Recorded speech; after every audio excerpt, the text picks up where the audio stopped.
미국 경제 사실상 파산 상태, 완전한 재앙 수준. 헤어나올 수 없는 악순환.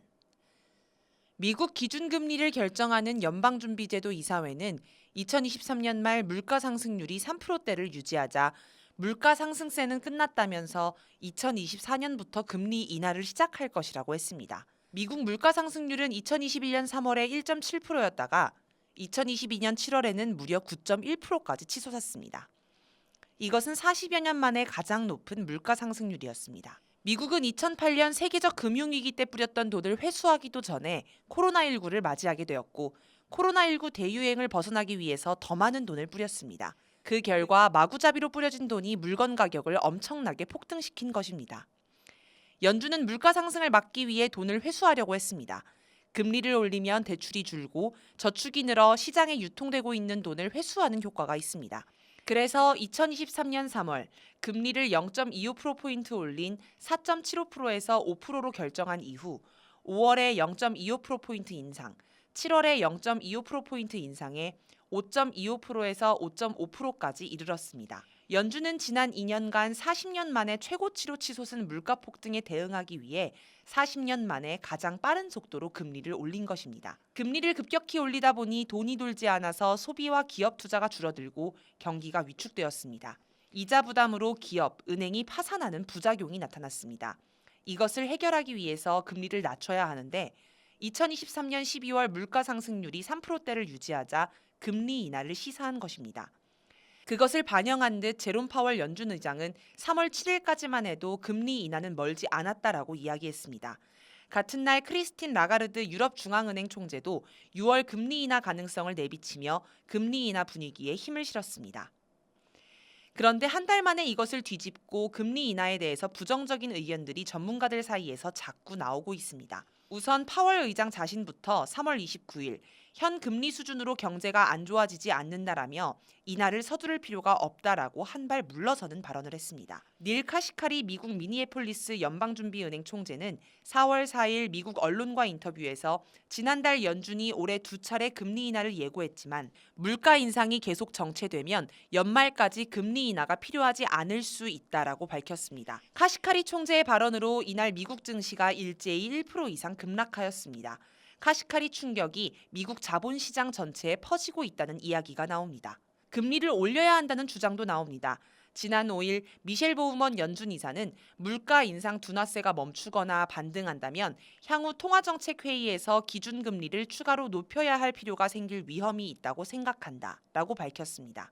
또 8일에는 월가 최대 금융회사인 JP모건의 제이미 다이먼 최고 경영자가 미국의 재정 적자와 물가 상승 지속으로 미국 금리가 8%대까지 오를 수 있다고 경고했습니다. 거기에다 4월 10일에 발표한 3월 물가 상승률이 3.5%로 발표되었습니다. 이는 지난해 9월 3.7% 이후 6개월 만에 가장 높은 수치입니다. 물가 상승이 완화되지 않고 다시 오를 조짐이 보이고 원자재 가격이 지속해서 상승하고 있기 때문에 미국 금리 인하는 더 힘들어질 것으로 보입니다. 오히려 금리를 다시 인상해야 할 시점이 올지도 모를 일입니다. 미국 경제는 헤어나올 수 없는 악순환에 빠져 있는 것으로 보입니다. 한 달 만에 금리 정책을 바꿔야 할 정도로 한치 앞을 내다볼 수 없는 신세가 되었습니다. 근본적으로는 미국의 실물 경제가 나아지지 않고 있기 때문입니다. 미국의 부채 급증, 사실상 파산 상태. 세계적인 베스트셀러 부자 아빠, 가난한 아빠의 저자 로버트 기요사키가 미국 부채 위험을 지적하며 시장 붕괴 가능성을 경고하였습니다. 기요사키는 미국 출신의 사업가이자 경제학자로 1997년에 집필한 부자 아빠, 가난한 아빠가 지금까지 4천만 부 이상 판매되었습니다. 트럼프 전 대통령과 책을 함께 쓰는 등 트럼프와도 아주 가까운 사이입니다. 기요사키는 지난 7일 개인 소셜미디어 X에 앞으로 주식, 채권, 부동산 등 거품이 껴있는 모든 자산이 무너질 것이라고 섬뜩한 경고를 했습니다. 기요사키는 시장 붕괴의 배경으로 미국의 부채 급증을 꼽았습니다. 특히 미국 연방정부 부채가 90일마다 1조 달러씩 증가하고 있는 점을 지적하며 미국이 사실상 파산 상태나 다름없다라고 했습니다. 실제로 미국 재무부에 따르면 연방정부 부채는 지난 1월 4일 기준 34조 달러를 돌파했습니다. 지난해 9월 15일 33조 달러를 넘은 지 110일 만에 1조 달러가 늘어난 것입니다. 기요사키는 지난해에 미국은 망했다. 지금부터 불시착에 대비해야 한다. 나는 미 연준과 재무부, 대기업 CEO들이 환상의 대마초를 피우고 있다고 1년 넘게 경고해 왔다라고 꼬집기도 했습니다. 기요사키가 경고한 것처럼 미국 경제는 거품이 넘쳐나고 있습니다. 미국은 경기를 부양시키기 위해서 코로나19 대유행 상황에서 엄청난 양의 돈을 뿌렸습니다. 그 돈들은 건전한 실물 경제가 아니라 자본 투기 시장으로 몰려갔습니다. 그 결과 자본 시장은 거품이 되어버렸습니다. 미국 연방정부는 엄청난 재정 적자에 시달리고 있습니다. 그런데도 미국은 달러를 마구 찍어냅니다. 연준이 달러를 찍어내 미 재무부가 발행한 채권을 사들입니다. 미 재무부는 이렇게 들어온 현금을 시장에 풀어 경제를 활성화하려고 합니다. 일반적으로 돈을 너무 많이 발행하면 화폐 가치가 떨어져 물가 상승을 초래합니다. 하지만 미국이 발행한 달러는 전 세계에 유통되어 미국 내 물가 인상 효과가 크지 않습니다. 달러가 기축통화라는 점을 이용한 것입니다. 다른 나라였으면 이미 망했을 것입니다. 하지만 언제까지 이런 식으로 경제를 지속할 수는 없습니다. 탈달러화 등 세계에서 달러의 지배력이 약화할 것이기 때문입니다. 지금 미국 경제는 매우 위태로운 상태에 처해 있는 것으로 보입니다. 테슬라의 완전한 재앙. 미국 경제에 뚜렷한 희망과 미래가 보이지 않습니다.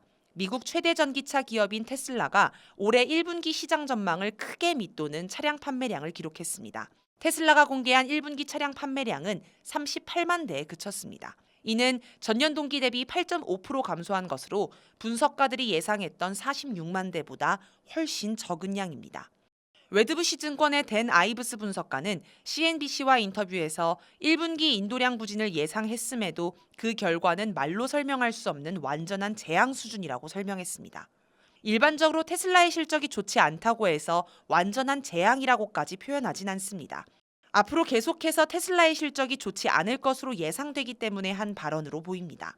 원인으로는 중국 시장 점유율 감소입니다. 블룸버그 통신은 테슬라의 중국 시장 점유율이 지난해 1분기 10.5%에서 4분기 6.7%로 축소되었다고 분석했습니다. 반면 중국 전기자동차 회사 비아디 등은 폭풍 성장을 하고 있습니다. 앞으로 테슬라의 입지는 더욱 좁아질 것으로 전망됩니다. 최근에 샤오미가 전기자동차 SU7을 출시하였습니다. 테슬라보다 성능은 좋은데 가격은 더 저렴합니다. 테슬라 처지에서는 암담할 것입니다. 테슬라의 재앙은 한 회사만의 문제가 아닙니다. 테슬라의 최고 경영자인 일론 머스크는 미국의 미래 산업을 상징하는 존재입니다. 머스크는 전기자동차, 우주산업 등 미국의 최첨단 산업을 이끌고 있습니다. 그래서 머스크의 행동 하나, 발언 하나가 기사화되고 있는 것입니다. 테슬라는 다 몰락해가고 있는 미국 제조업의 희망 같은 존재입니다. 미국 제조업을 선두에서 이끄는 기관차 같은 역할을 하고 있습니다. 그래서 테슬라의 완전한 재앙은 미국 경제 희망의 불씨가 사라져가는 것을 상징하는 것 같습니다. 미국 경제에 희망이 없는 것은 근본적으로 제조업이 사라졌기 때문입니다. 미국은 2차 세계대전 이후 한때 세계 경제의 40% 정도의 물건을 생산할 정도로 제조업 강국이었습니다. 그러나 미국 독점 1급 체제는 오히려 미국 경제에 악영향이 되었습니다. 미국은 제조업보다는 자본 중심인 금융산업을 중심으로 경제를 발전시켰습니다. 자본 중심의 금융산업 경제는 실물 경제를 발전시키지 못합니다. 이런 식의 경제 발전 구조는 경제의 자립을 퇴보시킵니다. 미국 경제 희망인 근간마저 망가뜨렸습니다. 미국 경제가 앞이 보이지 않는 이유입니다.